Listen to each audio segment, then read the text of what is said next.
January students, this is the fifth part of our lecture series of class 10th history, and we are studying second chapter, nationalism in India.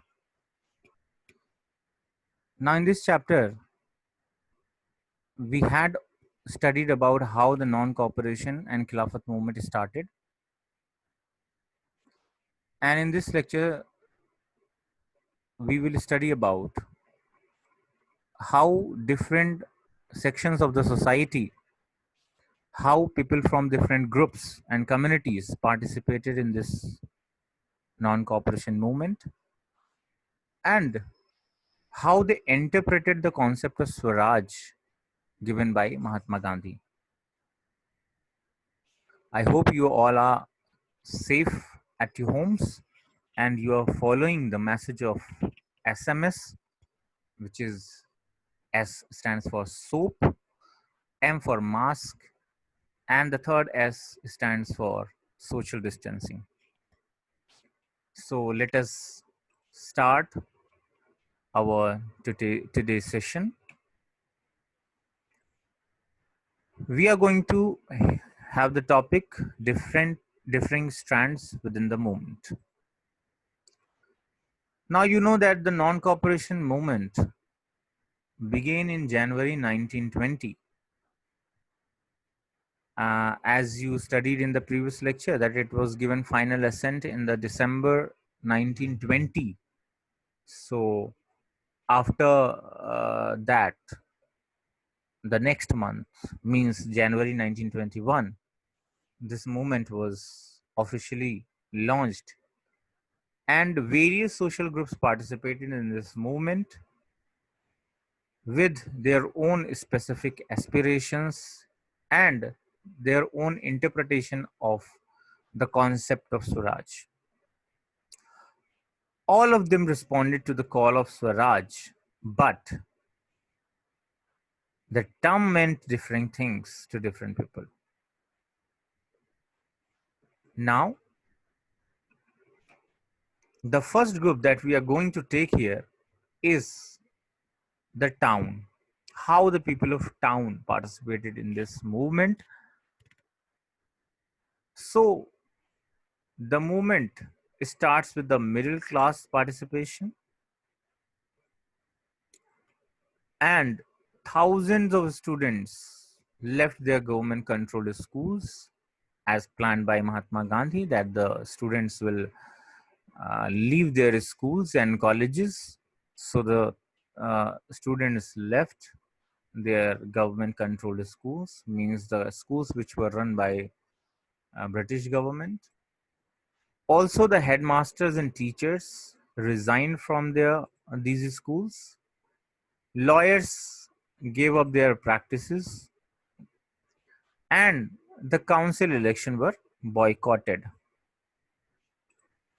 But you should remember that there was a party which was the Justice Party of Madras, which did not actually boycotted this provincial elections. So this could be a very important point of to remember from the exam point of view. Now, the people of cities and towns, they started burning foreign clothes in huge bonfires.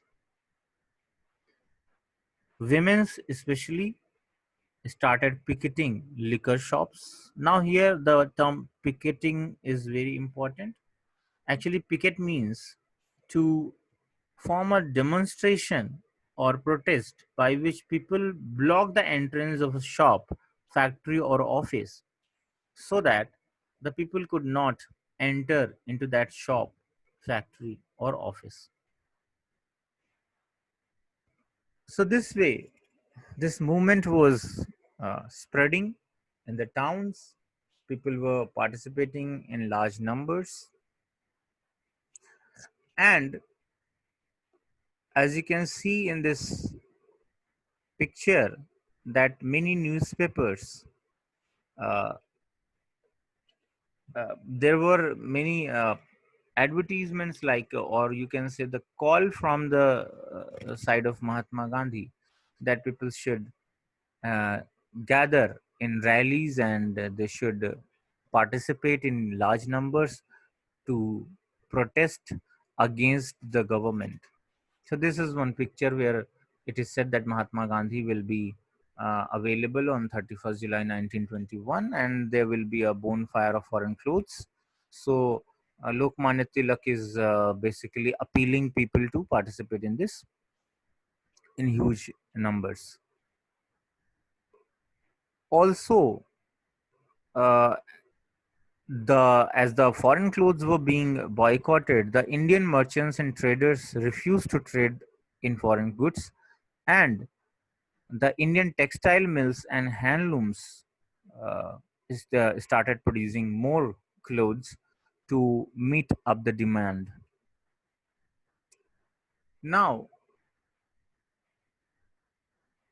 you must remember these 3 points, because in 3 marks question, uh, the board often asks this, that why the effect of non-cooperation movement gradually slowed down in cities. So there are 3 reasons basically.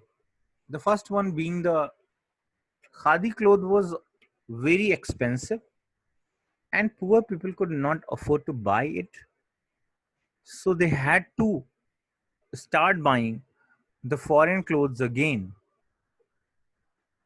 because when they were boycotting these foreign clothes, they started wearing khadi. There were no options available. Like Indian factories were not set up by that time in uh, locally available, so that the Indian clothes are locally available. So these khadi clothes were to be used by the Indians who are boycotting these foreign clothes, and as they were very expensive, so only the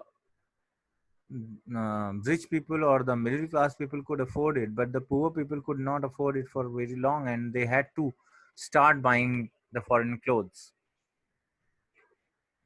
Also, the students who left their schools and colleges were now in a situation of dilemma, that uh, what their future would be, because there were no alternate Indian institutions. Like, if they leave the education, if they do not get the proper education, then what, their future will be at risk. They left it, but they had no alternative option. No Indian institutions were there, so they had to go back to their schools, their government controlled schools. And this way, uh, the students and teachers, they started trickling back to the schools, and lawyers joined their work again, because they had to support their family. So this movement uh, gradually slowed down in the cities. Now we will see about the countryside, how the people participated. In Awadh, as example, people peasants were led by Baba Ramchandra. Baba Ramchandra was a local leader of Awadh peasants, and you must know that he was a indentured labor at Fiji earlier, and when the contract was over, he returned to India. Then he started leading peasant movements in the Awadh, and the movement here was against basically talukadars and landlords, because peasants had to do begar and pay exorbitantly high rents to them.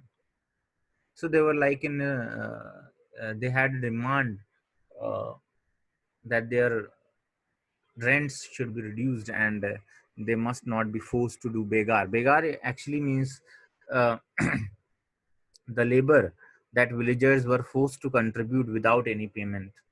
They had to work on the lands and fields of the landlords, but they were not paid for it. Also, there was no uh, security of tenure. Like if you are getting some land for cultivation from the landlords on rent, then it is not fixed that how long you will be doing that on that field. Like it was not fixed. So anytime the landlord or the talukdar could remove you from this field and give that field to some another peasant for agriculture. So it was also, they had no security of tenure, and they were regularly evicted. So they could acquire no right over the leased land. They had no right actually. And these were the troubles they were facing. The peasant movement demanded reduction of revenue, abolition of begar, and social boycott of oppressive landlords. So these 3 points you must remember. First is the reduction of revenue, second is the abolition of begar, and the third is the social boycott of oppressive landlords. Social boycott means they planned not to provide the basic services to the landlords. Like here, one very famous system of doing this boycott was Nai Dhobi Bandh, where the landlords were not provided the services of even barbers and washermen. So this was a way of protesting against them by the peasants. In June 1920, Jawaharlal Nehru started going around the villages of Awadh and talking to the villagers and trying to understand what their grievances were. And by October in 1920, the Awadh Kisan Sabha, this is very important organization. By October 1920, the Awadh Kisan Sabha was set up, headed by Jawaharlal Nehru, Baba Ramchandra, and a few supporters of them. And within a month, this Awadh Kisan Sabha grew very rapidly, and it had 300 branches. So, when the non-cooperation movement started, this Awadh Kisan Sabha was very much involved in this non-cooperation, and the peasant movement, however, developed in forms that the Congress leadership was unhappy with, because the peasants had their own way of protesting and they were not trained in the non-violent ways of doing this protest. So, as the movement spread in 1921, they started attacking the houses of talukadars and landlords and merchants, and they started looting the bazaars, and the grain hoods were taken over.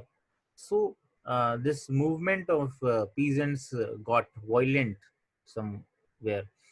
In many places, local leaders told peasants that Gandhiji had declared that no taxes were to be paid. This was not true actually, but in many places, the local leaders also were misled these peasants, and they also said that the land was to be redistributed among the poor on the name of Mahatma Gandhi.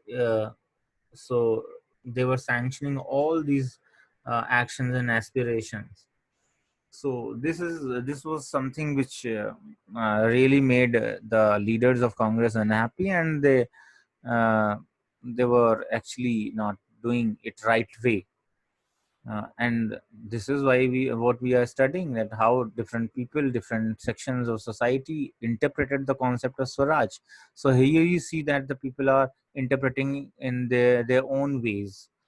Uh, Now we will move further to see how the tribal people reacted and how they joined this non-cooperation. So there is an example of Gudem Hills of Andhra Pradesh, where a militant guerrilla movement was already spread in the early 1920s, and the colonial government had closed their large forest areas, as you already studied in class 8th. preventing people from entering the forest to graze their cattle or to collect fuel, woods, and food. So their traditional rights, the conventionally what they used to do with these forests, uh, it was being restricted by these forest laws enacted by the British government. When government began forcing them to contribute begar for road building, the hill people revolted.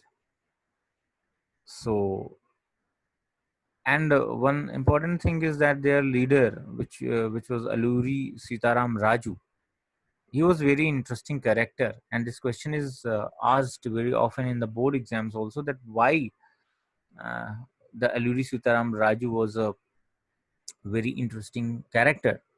So you must remember about him that he had a variety of special powers, as he claimed. Uh, he could make correct astrological predictions, and he could heal people. Also, he could survive even bullet shots. So these are a few points that you must remember, that you must learn about Alluri Sitaram Raju. These are very important points. First, he could make correct astrological predictions. Second, he could heal people. Third, he could survive even bullet shots. So these are the three things that were claimed by Alluri Sitaram Raju, and these three things make him a very interesting character. And all people also, the tribal people also got captivated by Raju, and they considered him as incarnation of the god. भगवान का अवतार मानने लगे उसको, और उसकी इन बातों से काफी impressed हो गए. Now Raju talked the greatness of Mahatma Gandhi. वो गांधी जी की महानता की बातें भी करता था, and he was inspired by the non cooperation movement. Non cooperation से भी काफी इंस्पायर्ड था वो. उसने अपने लोगों को खादी पहनने के लिए भी परसुएड किया, मनाया कि आप लोग को भी खादी पहनना चाहिए और ड्रिंकिंग छोड़ देना चाहिए, stop taking liquor. But so these were the common things that he like you can say कि जिससे वो सहमत था गांधी जी की. बट एक डिफरेंस था that he asserted that India could be liberated only by the use of force, not non-violence. एक जगह पर डिफरेंस जो गांधी जी से था उसका, कि वो कहता था कि भाई लड़ना जरूरी है, फोर्स का यूज करना पड़ेगा, बिना लड़े हुए नॉन वायलेंस से हमें आजादी नहीं मिलेगी. So the Gudem Hills rebels attacked police stations, attempted to kill British officials, and carried on guerrilla warfare for achieving Swaraj.